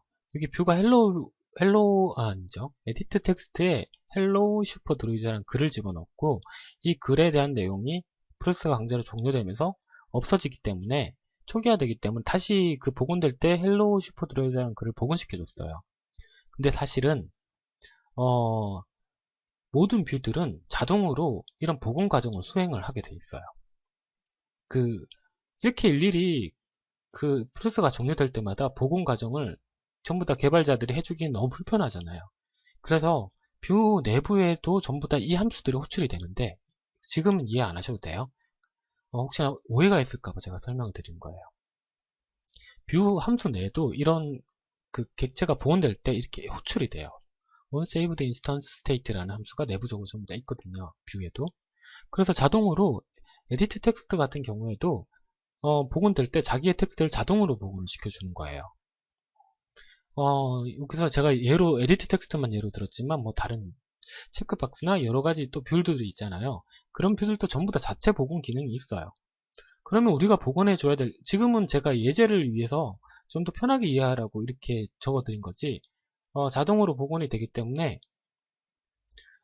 그러면 복원해줘야 될 진짜 데이터는 뭔지가 중요한 거죠.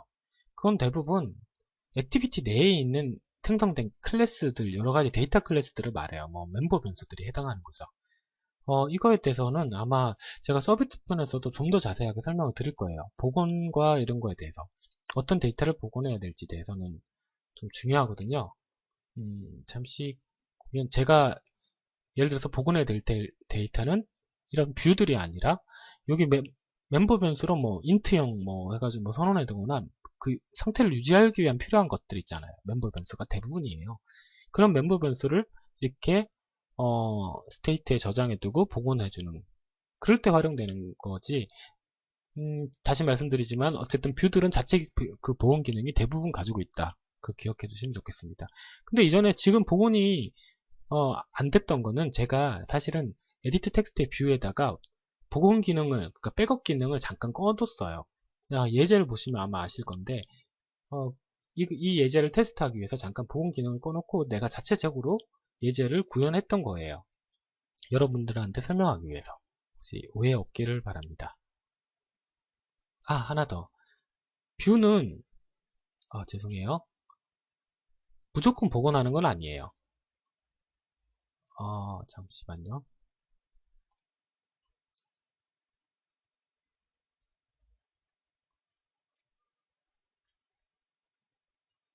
죄송합니다. 잠시만 돌아가겠습니다.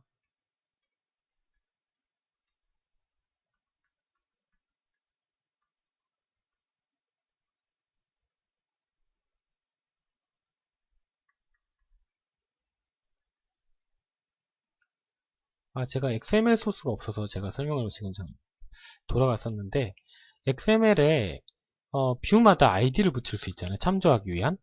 근데 뷰 아이디를 붙여야지만 복원 과정이 수행돼요. 왜냐면 뷰에다가 아이디를 붙여야지만 그 고유한 그 아이디를 통해서 데이터를 복원할 인덱스를 찾게 되는 거죠. 어쨌든 중요한 거는 뷰에 아이디를 붙이지 않으면 복원을 하지 않아요. 근데 지금 여기에 보면 소스에다가 제가 뷰 r.id.edit 텍스트라고 이렇게 아주 뒤전에서 선을 해뒀어요. 그래서 자체 복원이 되는 거예요. 이 아이디가 정의되지 않은, 그러니까 그냥 보여주기 위한 뷰는 아이디를 쓰지 않잖아요. 그때는 복원이 안 돼요. 그러니까 뷰에 대해서 복원의 기준, 디폴트가 복원이지만 아이디를 적어줘야지만 복원 기능이 가동한다. 이게 조금 헷갈리기도 하거든요. 그래서 이렇게 기억해 두지 않으면 좀 나중에 좀 시행착오를 겪게 되니까 기억해 두면 좋을 것 같아요.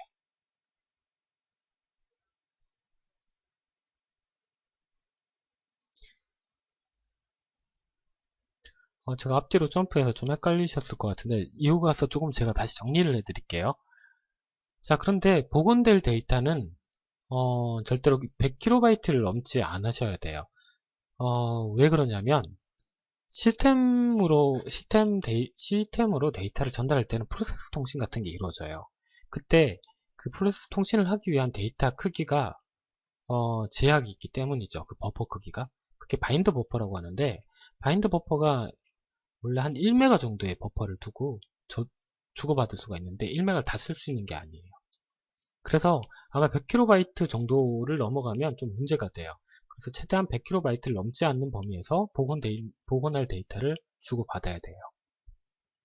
이 복원의 과정의 복원 데이터, 바인더, 버퍼 이런 얘기가 들어가면 좀 어려워지고요. 지금 당장 배우는 것보다 이 서비스하고 굉장히 관련이 있기 때문에 서비스 편에서 굉장히 자세하게 또 설명을 제가 드릴 거거든요. 그래서 13장은 아닌데 어쨌든 그 서비스장에서 다시 설명을 드리도록 하겠습니다. 어쨌든 데이터를 저장할 크기는 100kB를 넘지 않도록 주의하시는 거 중요합니다.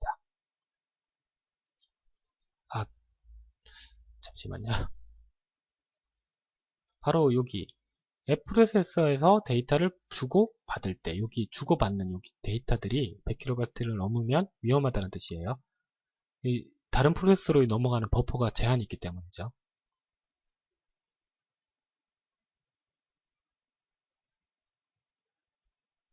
그러면 이제 각 프로세서의 5가지 상태, 시작, 종료, 그 다음에 일시중지, 다시 정지, 그 다음에 앱이 강제로 종료되는 것, 시스템에 의해서 강제로 종료되는 것도 있었고요.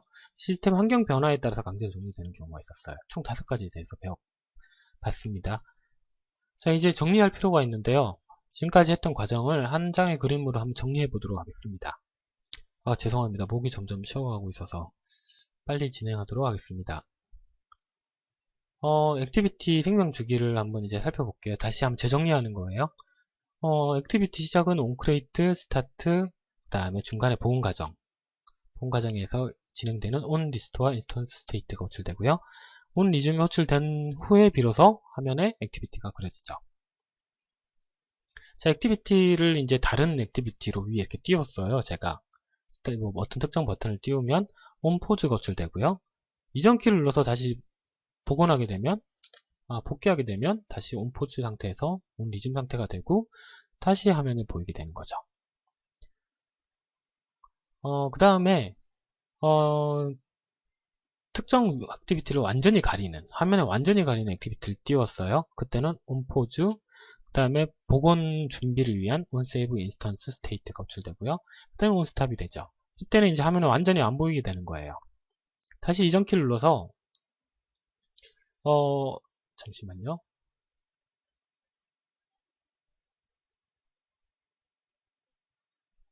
이제부터 지금 상태가 중요해요. 다른 액티비티가 완전히 화면을 가렸기 때문에 지금 스탑 상태가 됐지만 지금 상태부터는 위험한 단계예요. 즉 시스템이 자원 확보를 위해서 강제로 종료시키고 다시 재시작 시킬 수 있는 상태가 되는 거죠. 그래서 안전한 구간은 이 포즈와 onState instance 구간이에요. 이 구간에서는 액티비티가 화면에 현재 보이고 있는 거기 때문에 강제로 에프로스가 죽지는 않아요. 절대로 메모리 자원을 확보하기 위해서 강제로 죽이지 않는 안전한 구간 포그라운드 상태가 되는 돼요. 근데 지금 스탑이 됐잖아요. 이때는 불완전한 구간이 되는 거죠. 어쨌든 시스템에서 강제로 메모리가 날아갈 수가 있어요. 그래서 이 단계에서 이제 복원 과정이 필요한 거였죠. 이해되셨나요? 자, 그러면 어쨌든 이 단계에서 복원 과정을 진행해 주면 되고요. 다시 액티비티가 화면에 그려지면 어떻게 될까요? 백키를 통해서 화면에 그려지면 온스탑에서 온리스타트, 스타트, 그 다음에 온리줌이 되고 화면에 보여지게 되는 거죠. 자, 온스탑 단계에서부터는 위험하다라는 거 꼭 기억하시고 복원 과정은 그래서 여기서 진행된다. 온세이브 인스턴스. 자, 그 다음에 온디스트로이가 호출돼서 앱의 생명 주기는 끝나게 되는 거죠. 근데 온디스트로이가 호출된 후에 랜드스케이프로 화면을 전환하게 되면 온디스트로이 후에 화면의 그 시스템 환경 변화를 재반영하기 위해서 다시 온크레이트로 호출된다.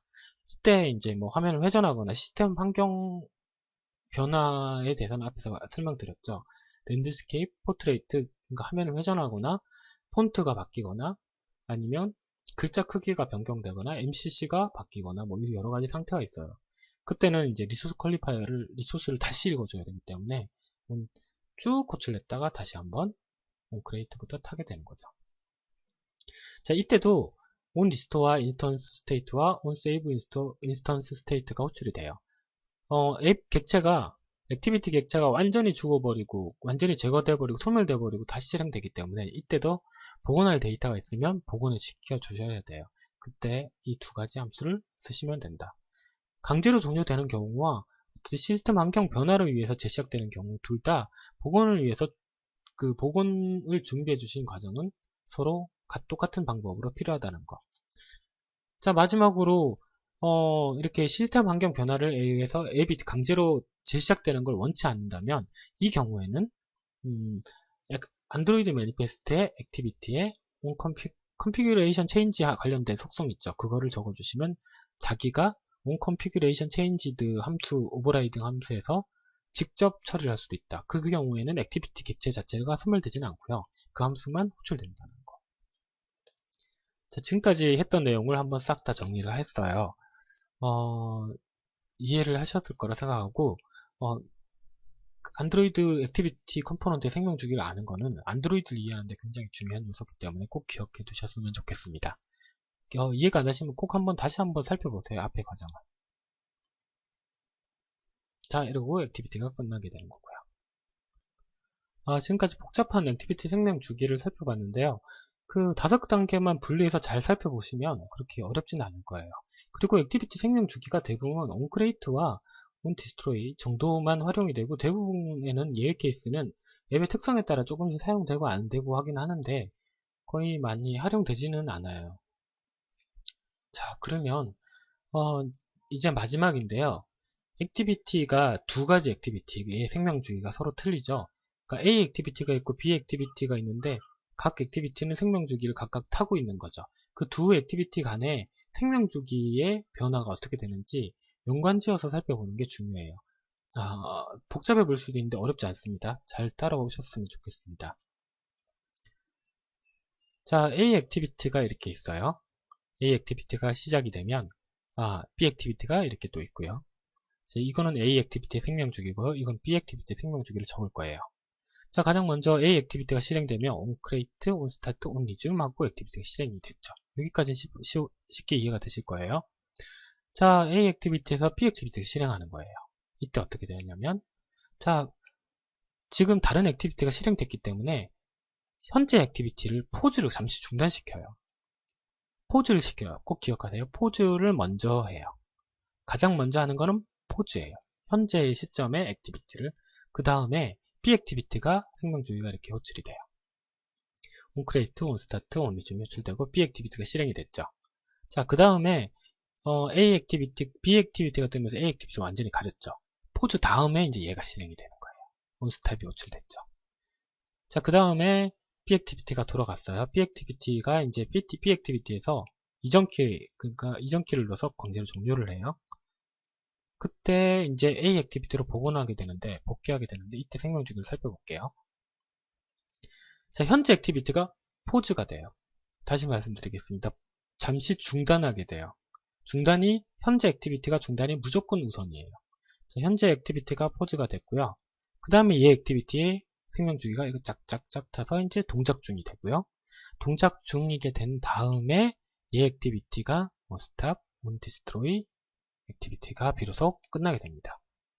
이해되셨나요?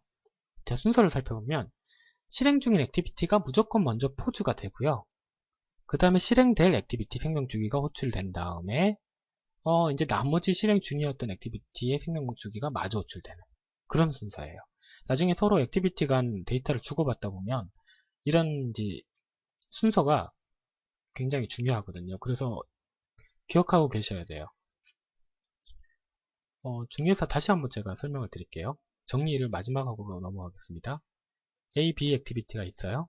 자, A 액티비티 실행하면 create, start, resume 호출됐죠. 자, 이제 B 액티비티가 실행합니다. 자, 현재 실행 중인 액티비티를 포즈를 시켜요. 그럼 포즈가 실행이 됐어요. 그 다음에 B 액티비티의 생명주기 함수가 정상대로 모두 다 실행이 된 다음에 그 다음에 그 이전 액티비티가 생명주기가 마저 실행이 되는 거죠. 그 다음에 이제 B 액티비티에서 이전 키를 눌러서 A 액티비티로 복원하게 되면 B 액티비티, 현재 이 액티비티는 B 액티비티잖아요. 포즈가 먼저 진행이 되고요. 그 다음에 얘의 생명주기가 마저 호출돼서 얘 A 액티비티가 보이게 되고요. 그 다음에 기존의 마지막 액티비티가 마지막 생명주기들이 호출되고 끝나게 되는 겁니다. 포즈가 되고 자기 다른 액티비티 호출되고 나머지 거 호출된다. 그것만 기억하시면 돼요. 이 순서. 이 순서에 대해서 설명하는 것이 많이 없어서 앱을 개발하면 좀 헷갈려요. 이것만 아시면 돼요. 모든 액티비티 간에는 포즈가 먼저 호출이 돼요. 그것만 딱 기억하시면 다른 모든 환경에서도 헷갈리는 경우가 별로 없으실 거예요. 지금까지 그 11장 액티비티 생명주기 편에 대해서 모두 설명을 드렸어요. 액티비티 생명주기는 굉장히 중요하다고 제가 앞서 계속 강조를 하면서 설명을 드렸던 거 기억하시고요. 그러면 다음 12장에서 다시 만나 뵙도록 하겠습니다. 수고하셨습니다.